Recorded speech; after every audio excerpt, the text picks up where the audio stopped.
et comment l'échange s'organise. Voilà. Donc, on va vous proposer les premières questions autour d'une thématique qu'on a nommée solidarité et vie quotidienne. Donc, la question 1. Pérenniser des moyens de vivre dignes pour tous, se nourrir, se loger, accéder au numérique. L'État a accordé aux bénéficiaires du RSA et de l'AAS une aide de 150 € pour les bénéficiaires du RSA et de l'AAS et de 100 € par enfant pour les allocataires des APL. C'est un signe positif, mais cette aide est loin d'être suffisante. De nombreux publics dans le besoin ne la toucheront pas, en particulier les moins de 25 ans, qui ne sont d'ailleurs pas éligibles au RSA. La métropole a déjà annoncé des mesures significatives. 0 retour à la rue post-confinement, création de 1500 places d'hébergement, un fonds d'urgence pour prendre en charge jusqu'à 100% des loyers ou échéances impayées du parc social ou du parc privé. L'absence d'accès au numérique pour tous s'est avérée, pendant le confinement, un manque cruel pour les familles, accentuant ainsi les inégalités face aux droits ou à l'éducation. Pour assurer un accès digne pour tous à l'alimentation, au logement hébergement au numérique, et dans la phase actuelle, êtes-vous d'accord pour que la métropole complète à 250 € l'aide de l'État, l'étende aux populations pauvres qui en sont exclues et la reconduise jusqu'au retour à la normale des dispositifs de solidarité offerts par les associations? Et dans la durée, que proposez-vous pour prendre ou pérenniser des mesures permettant que chacun accède à un logement digne, à une alimentation équilibrée et puisse avoir un accès facile au numérique, par exemple en équipant les logements collectifs sociaux, les foyers, les lieux d'hébergement d'urgence de connexion Wi-Fi accessible? Je vous laisse la parole. Merci, madame, messieurs. Je crois que je ne vois peut-être pas tout le monde assis autour de la table. Merci de votre invitation. Je crois que un des enjeux de cette métropole, dont je rappelle la création en 2015, est de s'approprier l'ensemble des politiques sociales. Issues de la communauté urbaine, qui était une structure d'investissement, la modification, la loi MAPTAM, qui a créé la métropole, et comme vous le savez, a fait que celle-ci a pris les compétences du département sur son territoire, a amené finalement cette structure à s'approprier ces thématiques dont elle n'avait absolument pas l'habitude, ni même la culture. C'est donc, depuis 2015, un enjeu important. Est-ce que cet enjeu a été suffisamment relevé depuis cette date, jusqu'au moment où nous parlons aujourd'hui? La réponse, en tous les cas, de mon point de vue, n'est pas tout à fait. Même si, il faut bien l'admettre, et c'est parfaitement normal, une grande partie des sujets ont été traités dans le prolongement de ce que faisait le département du Rhône, y compris d'ailleurs avec des personnels parfaitement compétents qui ont intégré la métropole, qui ont fait le choix de rester à la métropole. Et je ne suis pas certain, pour le coup, mais ça ne vaut pas, c'est pas une question ad nominem, hein, une fois de plus, je ne suis pas certain que les élus se soient totalement appropriés les politiques sociales à l'échelle de la métropole.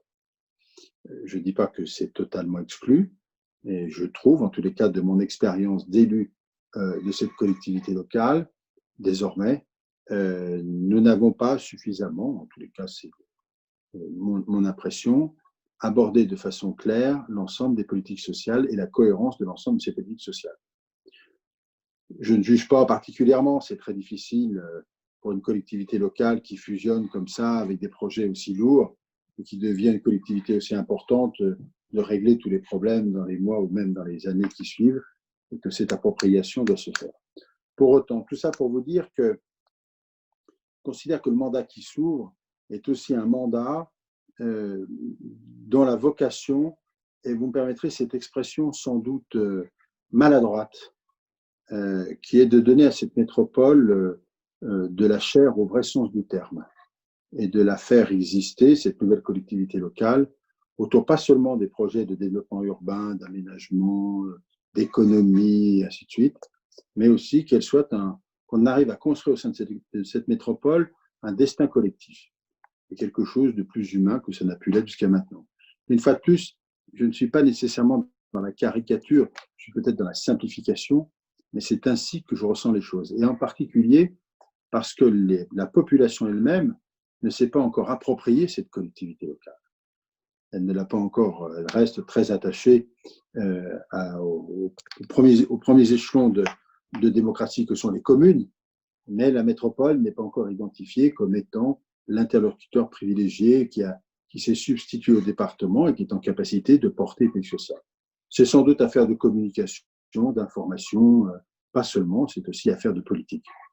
À partir de là, je considère que la période qui s'ouvre, qu'elle soit d'ailleurs liée soit à la crise sanitaire, mais qui, je l'espère, et nous espérons tous, n'est que structurelle, et qui a été révélatrice d'un certain nombre de difficultés pour les plus fragiles d'entre nous, n'en demeure pas moins que nous devons porter des politiques sociales fortes. Alors, j'ai vu qu'au gré des questions que vous allez me poser, on abordera à peu près toutes les thématiques, mais pour répondre à la première liste de questions, il me semble effectivement que notre rôle, une fois de plus, est d'accompagner ceux qui sont le plus en difficulté ou les plus en difficulté sociale.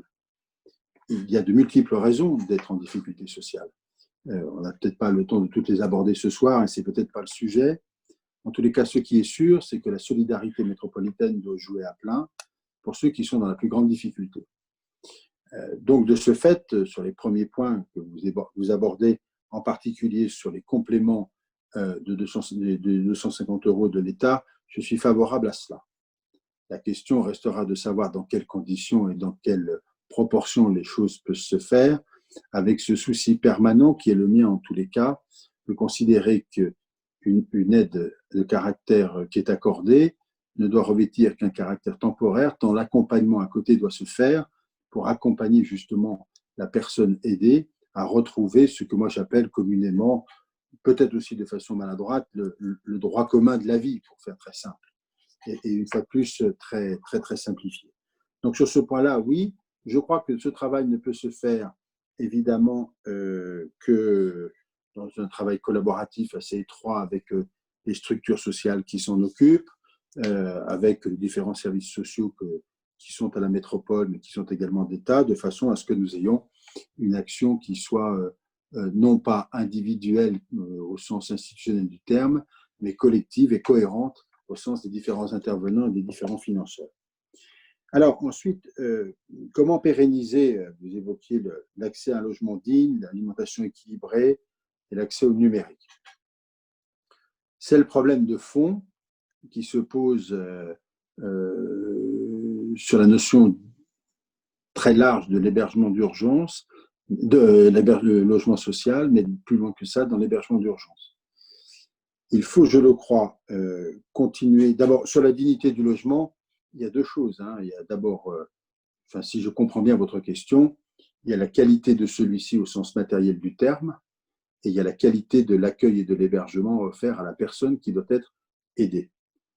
Il me semble évident, en tous les cas, cela peut le paraître, c'est peut-être plus compliqué à mettre en œuvre, il me semble évident que nous devons nous donner les moyens de pouvoir héberger les plus démunis dans les conditions les plus dignes possibles, qu'elles soient à la fois matérielles ou qu'elles soient en termes d'accompagnement. La question est de savoir si la métropole doit le faire directement ou si elle doit au contraire être plutôt en relation collaborative avec des objectifs, avec le monde associatif que vous représentez. Je pense, en tous les cas, que la métropole peut être un partenaire efficace du monde associatif dès lors que communément nous en déterminons les conditions, les façons d'agir et les objectifs poursuivis. Donc je suis favorable à cela et en particulier à donner avec les autres collectivités locales qui participent à cela et dans les compétences qui sont les nôtres, les moyens d'être logés dignement et de pouvoir vivre de la façon entre guillemets, enfin pas entre guillemets, la façon normale, minimale, j'allais presque dire. Sur l'alimentation équilibrée, oui, c'est un vrai sujet. C'est un sujet qui en réalité, bien sûr, concerne ceux qui sont le plus en difficulté, mais concerne aussi une grande partie de notre population. Je dirais même que nous avons, en tous les cas, dans le projet qui était le mien et qui est le mien que je porte, le souci d'associer dans une thématique plus large qui est la santé, l'alimentation et le sport, et d'être à la métropole très dynamique sur la formation, en tous les cas même la mise en œuvre qu'on appelle ça, plus que d'une sensibilisation, en tous les cas, au moins d'une sensibilisation à l'alimentation équilibrée. Mais c'est tout le travail, je pense, en particulier pour nous, dans notre compétence directe, notamment un regard particulier sur l'alimentation dans les collèges, dont nous avons la responsabilité, et finalement, au regard des enfants, enfin des collégiens les plus jeunes, qui peuvent être dans des situations difficiles, d'avoir ce regard très, très spécifique. Nous avons moins de relations, il faut le dire. Enfin, nous n'avons pas plutôt de compétences directes en ce qui concerne les plus jeunes, quoique, enfin, je parle des cantines scolaires par exemple, qui relèvent de la puissance communale. Pour autant, ce sont des sujets que l'on peut largement partager avec nos collègues maires, qui eux-mêmes peuvent participer ou ont d'ores et déjà engagé des choses de cette nature.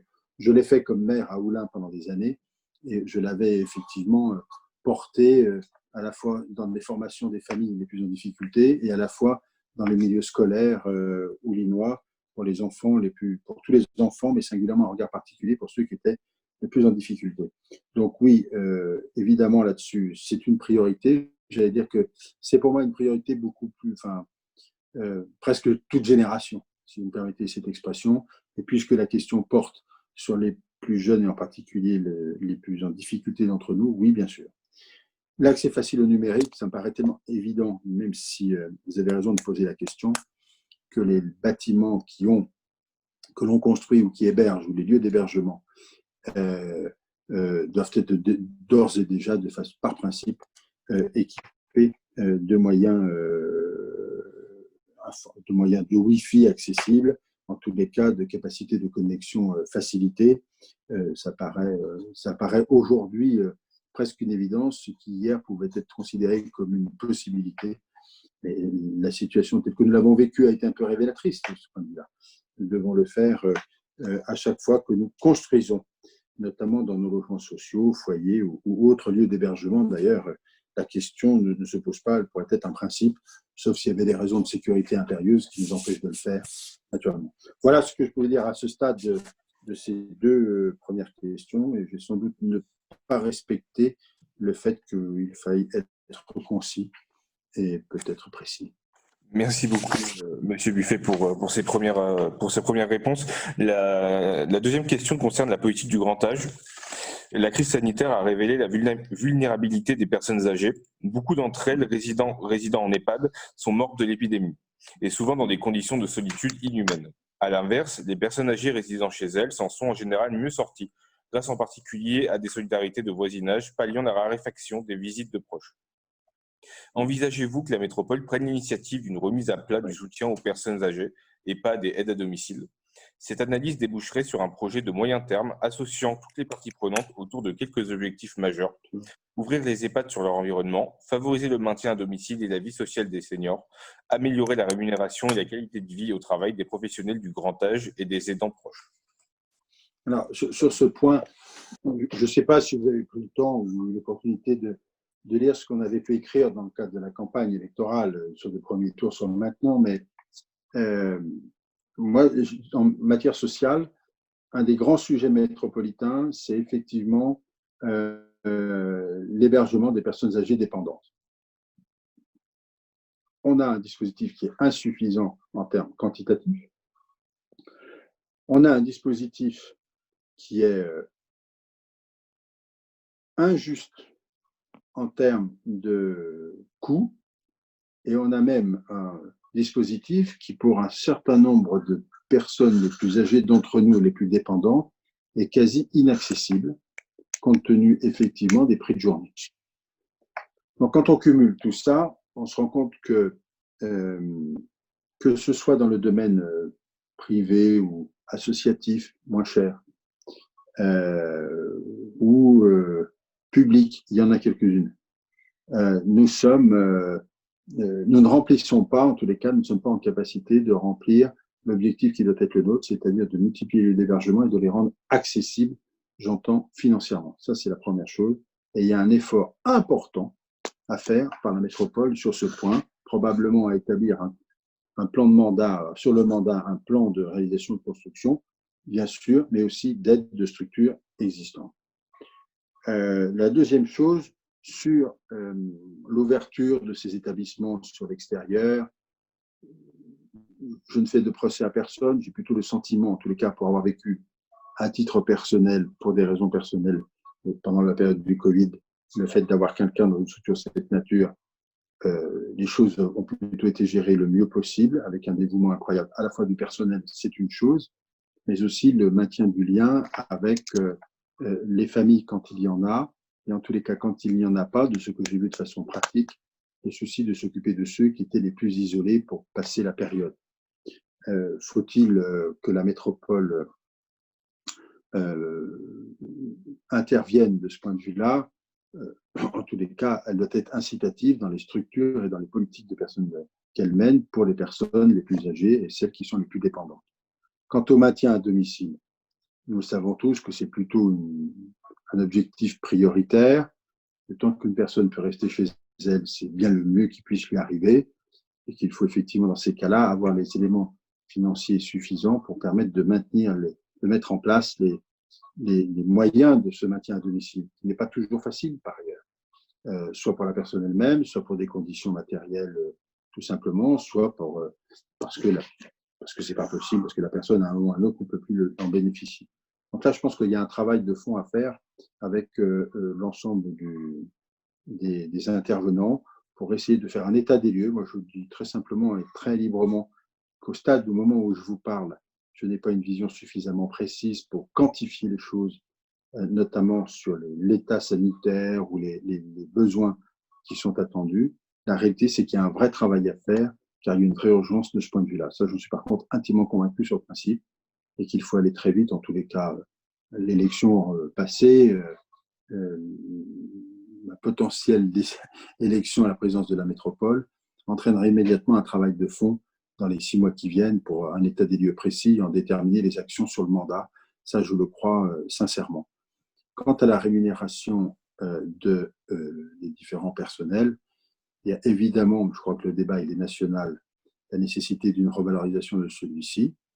La question est de savoir dans quelle proportion on peut y arriver et comment on peut mobiliser les moyens pour que concrètement, au-delà des remerciements que l'on accorde à tout le monde, qui sont sans doute très sympathiques et naturellement parfaitement justifiés, les choses se concrétisent en termes de rémunération.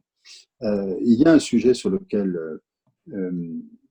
on peut avancer, que je trouve intéressant aussi, c'est toute la question des aidants, du rôle des aidants et de l'accompagnement que l'on peut avoir pour eux. Je trouve, par exemple, mais je suis peut-être hors sujet sur ce point-là, quoique, par exemple, la Maison du Répit qui a été réalisée à Tassin-la-Demi-Lune, qui est une initiative privée ou quasi privée, pas totalement et presque, bon, ce sont des sujets qui sont en tous les cas pertinents, me semble-t-il. Ils sont récents finalement en termes de démarche et sont pertinents. Donc cet ensemble-là de démarches doit faire l'objet d'un plan sur le mandat, mais en tous les cas, pour ce qui concerne le grand âge et pour ce qui concerne les EHPAD, c'est en tous les cas pour moi une priorité. Merci beaucoup. On va passer à la question 3, donc dont le sujet est le soutien aux associations. Donc, alors que nombre de services publics et de services à la population n'étaient plus accessibles du fait du Covid, les bénévoles, les salariés de beaucoup d'associations se sont employés à maintenir l'accès à l'information à leurs droits des populations les plus fragiles, à assurer des fonctions d'accueil et d'accompagnement des familles et de leurs enfants. Ces associations, qu'elles soient sociales ou d'éducation populaire, sportives, culturelles ou de protection de l'environnement, sont aujourd'hui grandement fragilisées dans leur fonctionnement, avec l'arrêt de leurs activités habituelles, le manque de fonds propres, etc., et dans leurs projets. Quelles sont concrètement les mesures que vous envisagez pour permettre la reprise de leur activité et le maintien des ressources financières et humaines, quelle que soit leur taille? Elles sont aussi des entreprises à but non lucratif et des employeurs. Merci d'avance. Je vous en prie. Sur ce point, bon, outre les aspects évidemment qui ont été liés à la crise du Covid, le rôle du monde associatif reste un rôle partenarial important pour la collectivité locale, quelle qu'elle soit d'ailleurs, mais singulièrement pour la métropole. Moi, je suis assez favorable à l'idée que nous puissions avoir une forme d'état des lieux, là encore, sur ce point, et de voir comment on peut continuer d'accompagner et d'aider. Et je suis surtout très favorable, je le dis très librement, à la notion de contrat d'objectif.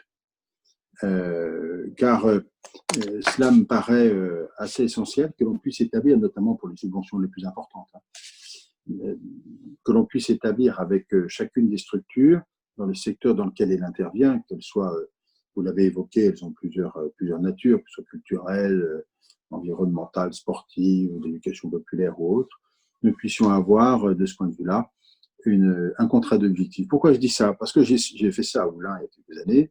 Je ne dis pas que ça n'existe pas totalement, mais ça peut être généralisé.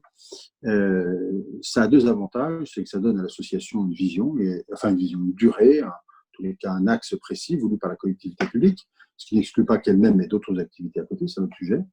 Donc une priorité donnée par la collectivité publique, un financement qui colle avec, et dès lors un engagement qui peut être pluriannuel et qui donne de la durée et de la stabilité.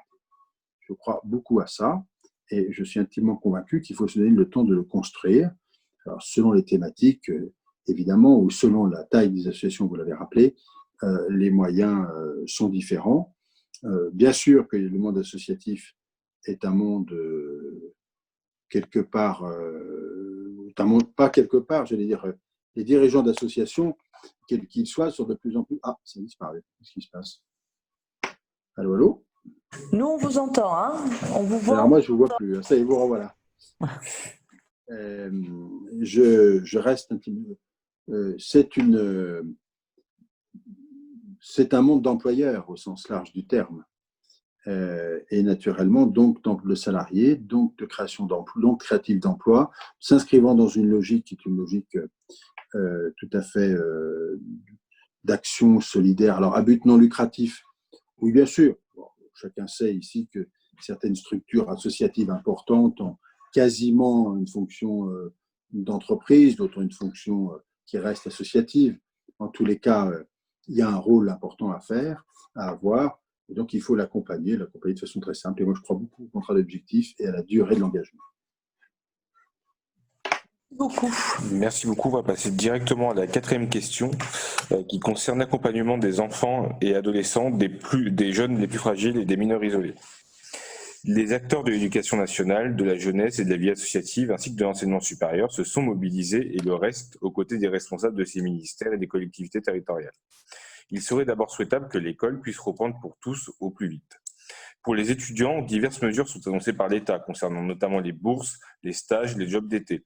Et si la période de vacances estivales doit rester une période de repos et de loisirs pour tous, elle doit aussi être mise à profit pour accompagner les enfants, les adolescents et les mineurs isolés dans la continuité éducative et l'accompagnement socio-éducatif ont été mis à mal. 4 dispositifs viennent d'être annoncés dans le cadre des vacances apprenantes: école, collège et lycée ouverts, école ouverte buissonnière pour les moins de 17 ans, colonie apprenante, centre de loisirs sans hébergement apprenant. Quelles sont les mesures que vous envisagez pour mettre en place avec les élus et les acteurs locaux ces dispositifs dans les communes de la métropole et permettre ainsi à tous ces jeunes de préparer la rentrée scolaire ou universitaire dans de bonnes conditions?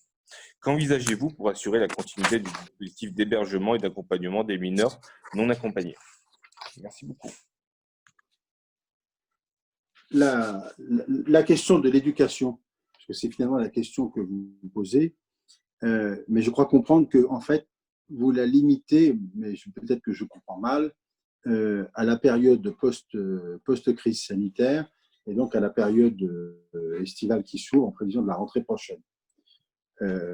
Sur ce point, la métropole peut parfaitement être en appui avec les communes pour les aider à développer les thématiques que vous venez d'évoquer, mais elle peut surtout s'engager elle-même à l'égard des collégiens dont elle a la responsabilité, puisque nous sommes compétents, vous le savez aussi bien que moi, dans le domaine des collèges. Donc là, on a incontestablement une capacité à faire et à accompagner pendant cette période jusqu'à la rentrée de septembre pour aider ceux qui sont le plus en difficulté. Naturellement, ceci doit se faire, et nous le savons tous, en partenariat avec l'éducation nationale. Pas question d'avoir une action éducative, en tous les cas d'enseignement, qui ne puisse pas être coordonnée avec l'éducation nationale, me semble-t-il, sauf si on parle d'activités autres que de nature purement apprenante sur les matières classiques, mais que l'on soit plutôt dans d'autres, dans ce qu'on appelle habituellement, qu'on qualifie habituellement de périscolaire. Bon, on peut l'évoquer en matière de collège, il n'y a pas de difficulté là-dessus, je le crois. Cela dit, si on dépasse simplement l'affaire de la crise sanitaire et ses conséquences pour la rentrée prochaine, en matière éducative, moi je suis assez soucieux, alors dans la compétence qui est la nôtre, qui est celle des collèges, des jeunes, les deux sujets qui m'intéressent particulièrement. D'abord, les jeunes décrocheurs, les collégiens en grande difficulté qui sont plus dans le système, pour dire les choses très simplement, vous les connaissez par cœur. Là, je crois que moi je souhaite avoir une action particulièrement forte à leur égard. Alors, j'ai évoqué une école de la deuxième chance, il y en existe quelques-unes, enfin une en tous les cas à Lyon, pas sur Lyon, mais sur la métropole. Mais je voudrais avoir une structure métropolitaine de cette nature qui nous permette de reprendre en main les jeunes en très grande difficulté pour tout faire, évidemment, pour les ramener dans un processus, pour les ramener dans le système, en fait, d'éducation classique, ou enfin, en tous les cas, dans le système d'éducation auquel ils peuvent aspirer. Et ça, je suis très intéressé. Enfin, j'ai la volonté d'avoir une école métropolitaine de la deuxième chance. Ça, c'est très important. Ça, c'est la première chose. La deuxième chose, je suis particulièrement sensible au sujet des agressions sexuelles sur mineurs pour une raison très simple. C'est qu'au Sénat, en ma qualité de parlementaire, comme vice-président de la commission des lois, et je me suis occupé de la législation sur ces sujets-là, notamment à travers la thématique de la prescription pénale. Bon, je ne rentre pas dans le détail de cela. En tous les cas, ce qui m'est apparu à l'occasion des différentes auditions que j'ai pu faire, des textes que j'ai pu rapporter, l'aspect de la prévention est absolument, et de la détection est absolument fondamental. Et je crois que la métropole, je souhaite engager la métropole sur tout un système de formation des personnels des collèges en capacité de pouvoir détecter la difficulté que peuvent subir, ou les agressions que peuvent subir des jeunes adolescents ou adolescentes plus particulièrement, à la condition aussi de former également les enfants à libérer la parole. C'est un sujet de fond, c'est un sujet qui me paraît essentiel. Il n'est pas lié qu'au système aux collégiens, bien sûr, chacun le sait. Et en tous les cas, pour ce qui est de la compétence de la métropole, qui a cette compétence-là, je crois qu'il y a une action très très forte à mener de ce point de vue-là à l'égard des plus jeunes d'entre nous. Enfin, sur ce qui concerne la continuité du dispositif d'hébergement et d'accompagnement des mineurs accompagnés, bon, je rappelle que les mineurs non accompagnés, mineurs isolés, sont pris en charge au titre de l'ASE par la métropole, pas de difficulté là-dessus, on ne discute pas, on s'en occupe. La question, c'est leur majorité, vous savez, comme chacun d'entre nous, que dans l'absolu, les choses s'arrêtent à 18 ans, ce qui en soi est une aberration, nous le savons tous, qu'il existe un dispositif qui permette de continuer d'accompagner les jeunes.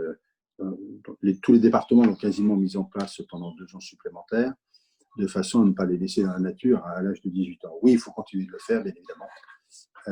Et il faut... alors, c'est sans doute déjà fait, mais je pense qu'il faut vraiment avoir un regard très, très, très particulier sur cette période très difficile pour les mineurs isolés de la majorité, donc la possibilité de retrouver un travail, de commencer à acquérir une forme d'autonomie, ce qui n'est pas simple, et donc nécessairement de créer les conditions de cela. Moi, je suis assez d'accord pour maintenir le dispositif tel qu'il existe aujourd'hui, voire le développer pour qu'entre 18 et 20 ans, on arrive à les garder encore, si vous me permettez l'expression, alors qu'ils sont majeurs, dans un dispositif qui permette de les accompagner et puis ensuite de leur laisser vivre leur vie telle qu'ils doivent la vivre. Donc voilà, on ne les laisse pas tomber et de surcroît, l'hébergement est un élément essentiel, bien sûr. Merci beaucoup. Je vous propose de passer à la question 5, mobilité douce et transport collectif. Donc à l'heure où chacun prône la transition écologique et sociale, le vélo prend une place croissante dans les déplacements de proximité. Des efforts sont faits pour sécuriser les voiries, créer des parkings bien répartis sur l'ensemble de l'agglomération, etc. Un nouveau secteur d'activité économique émerge aussi, production, vente, entretien, réparation. Quelles sont vos intentions au sujet des mobilités douces de plus en plus prisées ? Les 77 km de pistes supplémentaires pour vélos panne sur la voirie actuelle vont-ils être pérennisés en voirie permanente sécurisée ? Préfigure-t-elle des évolutions majeures que vous souhaiteriez apporter aux principaux modes de déplacement ? Et les transports collectifs vont-ils être développés sur tout le territoire métropolitain ? Alors, je risque de ne pas respecter votre consigne d'être trop concis là-dessus. C'est évidemment le sujet des mobilités, c'est le sujet majeur du prochain mandat. Pour quelle raison ? En réalité, deux objectifs sont poursuivis. Le premier, qui est d'assurer une fluidité et une desserte des différents territoires de la métropole qui soit la plus efficiente possible et qu'aucun territoire de la métropole ne se sente exclu de la construction de cette métropole. Et ça passe naturellement par la réalisation de moyens de transport en commun lourds, pas seulement, mais aussi évidemment du développement de modes doux. La deuxième difficulté, c'est que nous devons gérer 250 000 véhicules jour qui rentrent et qui sortent de la métropole et qui non seulement viennent encombrer un certain nombre de voiries qui rentrent sur la métropole, mais occasionnent en réalité, parce que c'est eux qui l'occasionnent, une pollution de l'air de plus en plus importante. Je vais vous donner pour peut-être un chiffre. Sur les communes de Lyon et de Villeurbanne, en plus de 10 ans, la circulation a baissé, enfin la place de la voiture a baissé de 40%. Et les véhicules privés, les voitures représentent 25%, la part modale des véhicules privés représente sur ces deux territoires 25%, alors qu'à Amsterdam, c'est 29% et qu'à Strasbourg, c'est 37%. Et pourtant, ça apparaît, ces deux dernières communes sont des villes qui apparaissent comme étant des dynamiques, enfin des communes reconnues pour leur action en matière d'environnement, et ainsi de suite. La réalité, c'est que nous, sur le centre de la métropole, on a un bilan qui est bon. La difficulté, c'est l'extérieur, les entrées-sorties, je vous le disais, où là, la diffusion de carbone et d'oxyde de carbone est considérable, principalement liée à l'automobile, au moins pour un tiers d'entre elles. Donc, que faut-il faire? Moi, je suis partisan de renforcer sur le cœur de la métropole les déplacements mode doux, de continuer de développer les transports en commun lourds, type ligne de métro, en particulier, pour donner un exemple, la ligne A jusqu'à Meyzieux, mais d'engager les travaux de la ligne E qui desservira Bellecour en direction d'Alaï, puis ensuite de Charial sur la commune de Francheville-Craponne, pour désenclaver. Mais ce n'est pas seulement ça, c'est continuer le tramway, c'est continuer le système circulaire qui a été amorcé en matière de tramway, bien sûr. C'est d'aller chercher aussi les populations à l'extérieur de Lyon avec l'idée d'un RER à la lyonnaise. Ça, c'est important parce que c'est ce qui véritablement va à la fois fluidifier la circulation, rendre accessible la métropole de façon assez facile et en même temps diminuer l'impact carbone de façon impressionnante sur la part modale occupée par la voiture aujourd'hui et dont la pollution est occasionnée par la voiture aujourd'hui. Ces 5 milliards d'investissements sur le mandat, on s'est engagé là-dessus, on saura les financer. Ensuite, sur la partie la plus centrale, et notamment sur les modes doux et sur les déplacements vélos. Moi, je n'ai pas de difficulté. La question n'est pas de savoir s'il faut plus de vélos. Oui, il faut plus de vélos. Il faut aussi moins de voitures. Donc, il faut continuer de développer les pistes cyclables. Je suis partisan de pistes cyclables sécurisées. Il y a deux exemples qui existent. Le plus ancien, auquel j'avais participé comme élu de la métropole, de la communauté urbaine, c'est l'aménagement de type rue de la Pardieu, par exemple, si on est très technique. C'est plus récemment les aménagements du quai Fulchiron.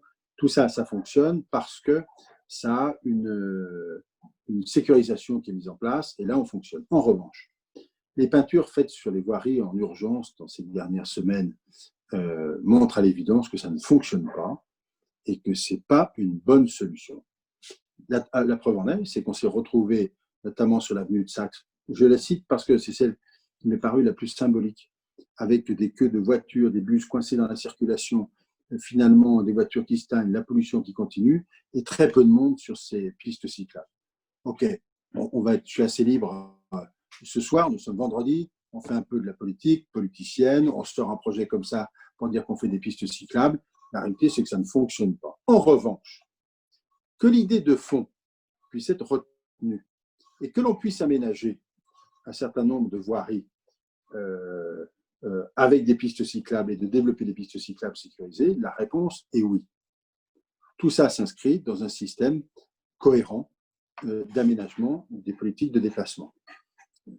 J'ai même, voilà, donc moi je suis favorable à ça, il n'y a pas de difficulté. Je ne crois pas à la piste de peintre sécurisée, je vous le dis, je pense que c'est très difficile. En revanche, je crois à la piste cyclable créée. C'est un effort budgétaire important, mais en même temps, c'est une nécessité. nous parlons bien des distances principalement de courte distance, quoique demain ou même dès aujourd'hui, les vélos électriques permettront des déplacements un peu plus longs. La question des transports collectifs et des tarifications, l'idée c'est d'avoir une tarification unique, enfin un ticket unique sur l'ensemble des dispositifs qui allie à la fois les transports en commun de la métropole, mais également le réseau ferré et donc le RER à la lyonnaise que l'on veut faire.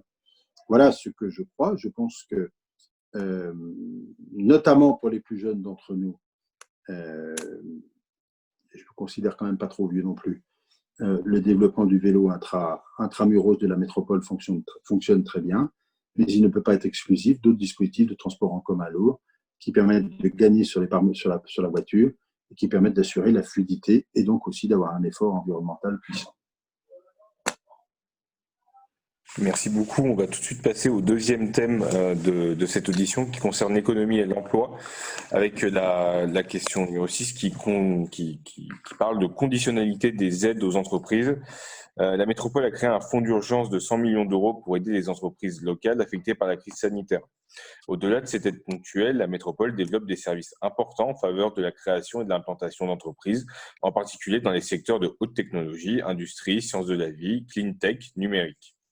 Êtes-vous d'accord pour conditionner l'aide de la métropole aux entreprises, d'une part à un dialogue social aboutissant à la signature d'un protocole d'accord entre partenaires sociaux, recensant toutes les mesures nécessaires à la protection et à la sécurité des salariés, d'autre part à des exigences précises en matière écologique, sociale et fiscale?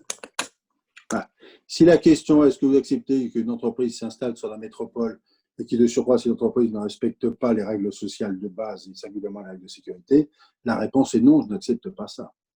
Évidemment que la réponse est non. N'attendez pas de moi que je puisse me lancer dans une affaire de cette nature. Ce n'est ni mon caractère ni ma conviction. Donc il est évident que il n'y a pas de difficulté pour considérer que toute installation d'entreprise sur le territoire métropolitain, c'est 5000 TPE quand même sur le territoire de la métropole, un peu plus de 5000 même. Toute installation d'entreprise nécessite de la part de la métropole d'avoir un regard assez précis sur ce qui se passe, sur la façon dont ça se passe. Je rappelle que nous ne sommes pas les seuls. Il y a d'autres partenaires qui peuvent intervenir sur ces thématiques-là. Je pense en particulier à l'État, naturellement, dont c'est la compétence d'exercer ce contrôle-là. Oui, il faut une vigilance de principe et par nature évidente. Quant à l'aide apportée aux entreprises, je suis favorable à cette aide apportée aux entreprises. D'ailleurs, nous avons voté la proposition qui a été faite par la métropole pour résoudre les problèmes d'urgence. Je suis d'accord pour conditionner, en tous les cas, systématiquement interroger ceux qui ont une initiative ou qui reçoivent un investissement public pour aménager ou investir dans leur entreprise, quelle que soit la nature de l'investissement, pour le conditionner à un critère environnemental écologique. Ce que j'ai dit dans le cadre de cette campagne électorale, et ce que je maintiens naturellement, c'est qu'aujourd'hui, c'est que la métropole, en tous les cas qui est la mienne, c'est celle qui place le développement durable au cœur de toutes les politiques publiques. Ça veut dire que l'écologie n'est pas seulement une vision verticale sur une thématique à part que l'on traite, non, c'est co-substantiel à l'ensemble des politiques publiques. Donc, par définition, l'installation d'une entreprise, quelle qu'elle soit, grande ou petite, doit, dès lors qu'elle reçoit de l'argent public, c'est le moyen de contrôle possible, malgré tout, eh bien, les exigences environnementales et sociales doivent être évidemment présentes. Fiscales, je ne sais pas ce que vous voulez dire dans l'exigence fiscale. En tous les cas, si c'est de dire que l'entreprise doit être dans une régularité fiscale, c'est évident. Ça me paraît assez clair. Mais je ne sais pas ce que vous voulez entendre par la notion d'exigence en matière fiscale. Ça, je ne sais pas bien ce que ça veut dire. En tout cas, pour moi, ça signifie que, évidemment, c'est que l'entreprise, quelle qu'elle soit, de quelque nature qu'elle soit, doit être au clair dans toutes les exigences qui sont les siennes, y compris sociales d'ailleurs. Peut-être même surtout sociales. Merci beaucoup. Je vous propose de passer à notre troisième thématique sur la gouvernance et la démocratie. Avec la question 7, évaluation des politiques publiques. Le pacte de pouvoir de vivre pose comme principe général que toute nouvelle loi ou politique publique doit être évaluée en fonction de ses conséquences sur les 10% les plus pauvres et au regard des objectifs de développement durable, notamment l'utilisation d'une énergie décarbonée. Êtes-vous d'accord pour procéder régulièrement, avec la participation des parties prenantes, et notamment des personnes précaires, à une telle évaluation des politiques développées par la métropole? Un des grands sujets, des collectivités publiques, qu'elles s'appellent collectivités locales ou que ce soit l'État d'ailleurs, ça c'est je tire cette réflexion de ma modeste expérience d'élu local et d'élu national, c'est l'incapacité souvent que nous avons à l'évaluation des politiques publiques.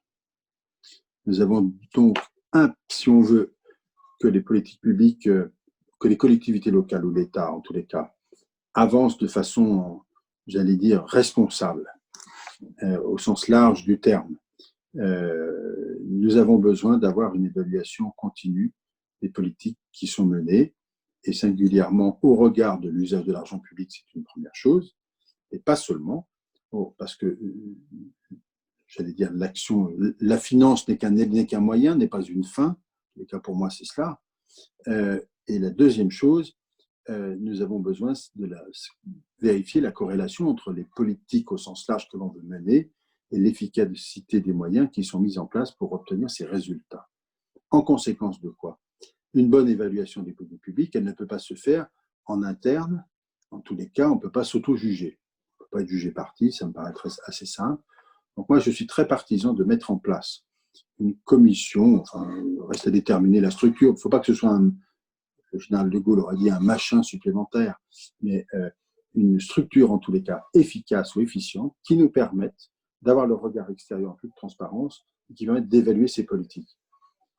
J'imagine bien que cela puisse fonctionner, par exemple, dans le domaine de l'investissement. J'y crois beaucoup, mais ce n'est pas suffisant.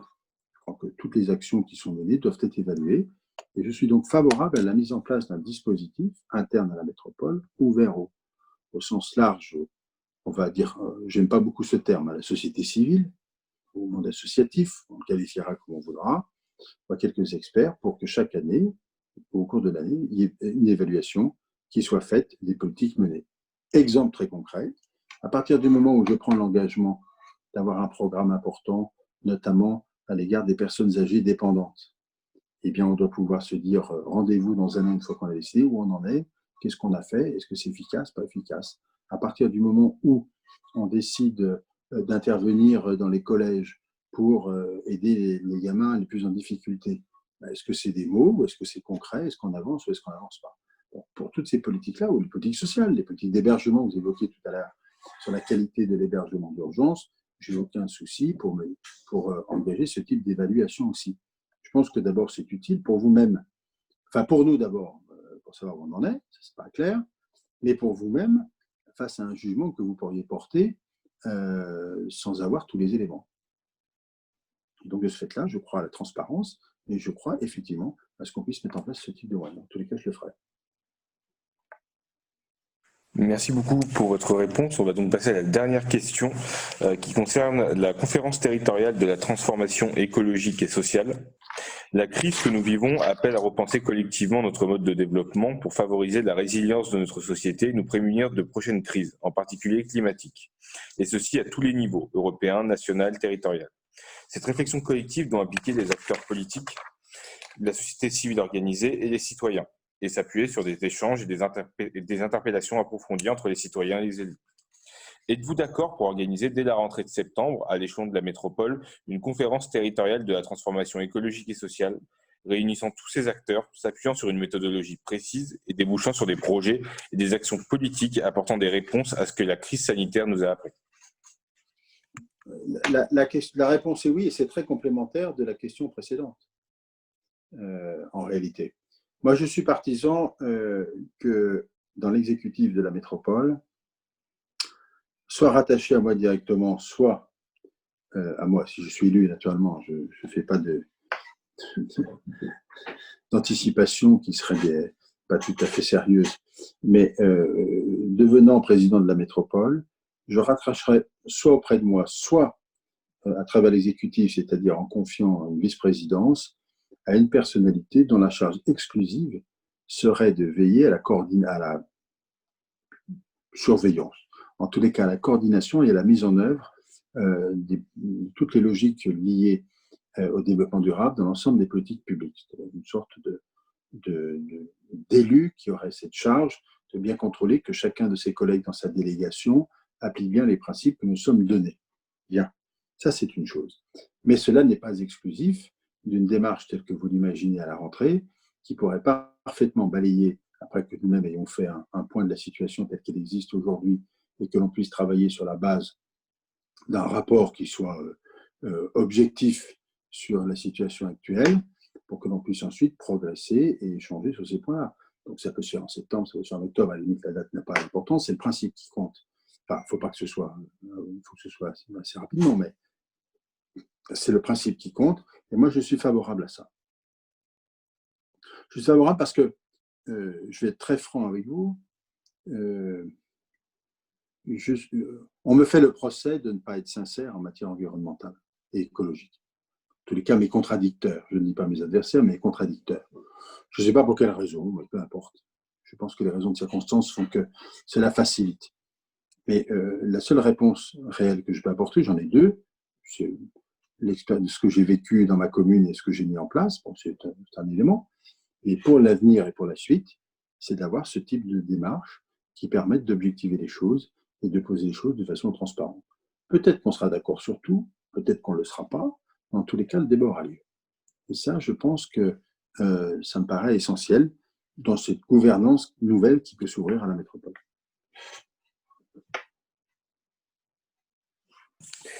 Merci beaucoup. On a terminé les questions qu'on voulait poser de base. On aimerait juste revenir sur une thématique que vous n'avez pas forcément abordée au niveau donc la question 4 et des étudiants décrocheurs et globalement l'action de la métropole pour les étudiants et leur accompagnement en tant que crise donc actuellement et par la suite sur des politiques publiques un peu plus pérennes. Voilà, je pense que sur les étudiants donc, qui relèvent du secondaire, bon, mais qui rentrent dans les politiques d'hébergement chez nous, mais on peut avoir un travail partenarial assez fort d'ailleurs avec le conseil régional là-dessus. Je ne sais pas s'il est engagé totalement là-dessus, mais en toute hypothèse, on a je suis d'accord pour qu'on puisse regarder les choses, mais est-ce que vous avez, je me permets de vous poser la question, des éléments quantitatifs sur cette situation-là, sur les étudiants, au-delà du principe et de la pétition de principe, est-ce qu'on est capable de quantifier les choses à ce stade ? Au niveau d'étudiants qui décrocheraient leurs études, les chiffres qu'on a sont assez alarmants en réalité. Un étudiant qui va dans l'enseignement supérieur, déjà on a 50% qui commencent à travailler. Et dans ces 50%-là, on a à peu près une trentaine de pourcents qui finalement abandonnent leurs études pour se consacrer uniquement pour des raisons financières. Excusez-moi, j'ai pas bien compris la question. Pour des raisons financières. La plupart du temps, c'est des raisons financières. Alors moi, je suis assez favorable. Alors pour le coup, la métropole peut parfaitement apporter une aide précieuse dès lors qu'elle a la compétence économique pour la mise en relation et la facilitation d'accompagnement, trouver des jobs d'été ou des jobs pendant les études. Moi, je l'ai fait à mon époque. J'imagine que les choses ont changé, mais que les principes sont les mêmes. Donc, on peut parfaitement trouver le moyen de favoriser ceci pour les maintenir dans le système éducatif et qu'ils puissent continuer leurs études. Ça fait partie des sujets extrêmement importants. Je rappelle que la métropole, c'est 20% de sa population en moins de 20 ans. Donc, on est sur un territoire qui est un territoire jeune, qui est porteur d'avenir et qu'il faut accompagner. Et un des enjeux pour nous, en tous les cas pour moi, c'est à terme de maintenir le développement économique et les capacités d'emploi sur le territoire. C'est donc qu'il faut accompagner ceux qui sont le plus en difficulté, notamment dans leur phase d'études supérieures. Là, je pense qu'on est en capacité de trouver des moyens partenariaux pour y arriver, y compris d'ailleurs avec le monde économique, pas forcément directement à la métropole. Pourquoi pas directement à la métropole ? Mais on doit pouvoir réfléchir à un dispositif qui peut être un dispositif assez pertinent et qui peut être partenarial à travers les bourses d'études qui existent d'ailleurs pour certains, mais que l'on peut effectivement favoriser, nous, métropole, dans le cadre de ce souci d'avoir une une formation la plus adaptée pour les plus jeunes d'entre nous, parce que l'objectif, c'est de les garder sur le territoire et de nourrir le système économique et l'emploi du territoire. Donc oui, sur le principe.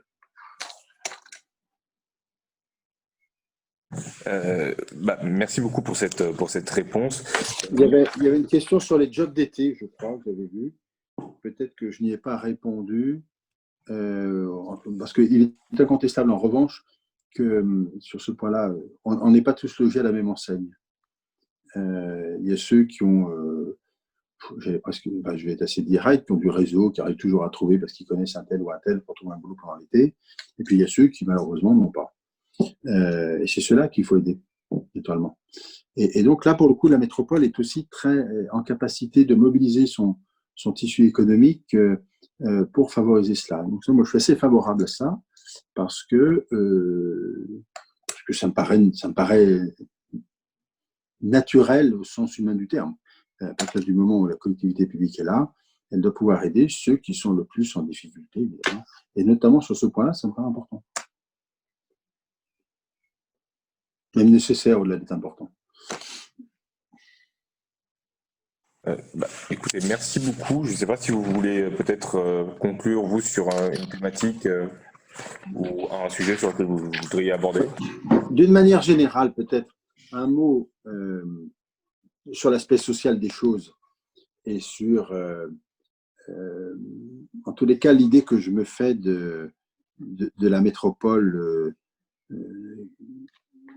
Je vais peut-être vous donner l'impression d'enfoncer des portes ouvertes,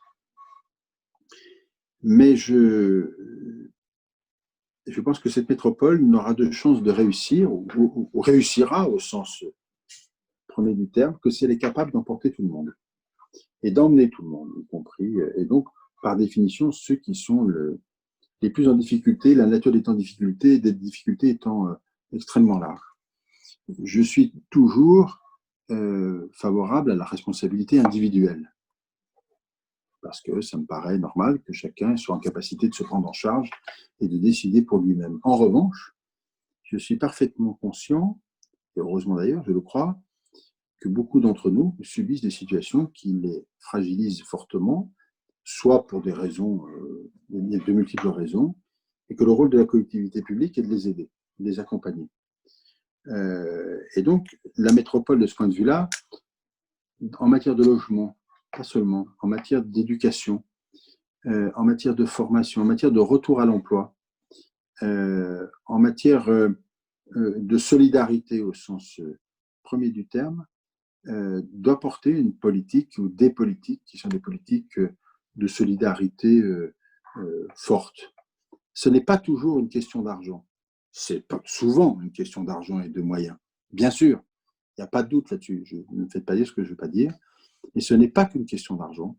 C'est aussi parfois une question de dispositif, de mise en place, de liens à créer, de réseaux à créer et de solidarité à mettre en place cette nature. Vous savez ça, vous, dans le monde associatif, que vous représentez parfaitement bien. Et moi, je pense que la métropole, elle doit s'approprier ça aussi. Voilà, c'est ce que je voulais vous dire. J'ai vu qu'il y avait dans le papier que vous m'avez donné une conclusion en disant que vous souhaitiez vivement rencontrer à l'automne le nouveau président élu de la métropole. Si j'ai un souhait, c'est d'avoir un rendez-vous avec vous à l'automne. Merci beaucoup pour cette conclusion. Et du coup, ma conclusion de mon côté, c'était justement de vous demander si vous étiez élu président de la métropole, de vous rencontrer dès septembre. Du coup, vous avez pu répondre. C'est très important pour nous de pouvoir avoir ces échanges-là avec tous les candidats. Ça nous a permis aussi de nous montrer qu'on est dans une volonté de co-construire les politiques publiques, et je pense que la façon dont vous a tourné les questions montre qu'on a envie de travailler avec le prochain exécutif, et ça sera important pour nous d'être associés à ces politiques publiques, et de la façon dont on pourra travailler ensemble, si vous êtes élu le 28 juin, pourra être très intéressante. Merci beaucoup. En tous les cas, vous avez été précis et concis, ce qui nous permet de peut-être clôturer cette visioconférence. On vous souhaite une bonne fin de journée, enfin un bon début de soirée vu l'heure. Et puis, ouais, on remercie les personnes qui ont pu se connecter. Les vidéos des différentes auditions seront dès ce week-end en ligne, enfin en tous les cas très rapidement. Voilà, nous vous souhaitons une très bonne soirée. Merci à vous et bonne soirée également à tous. Au revoir. À toutes et tous, pardon. Merci.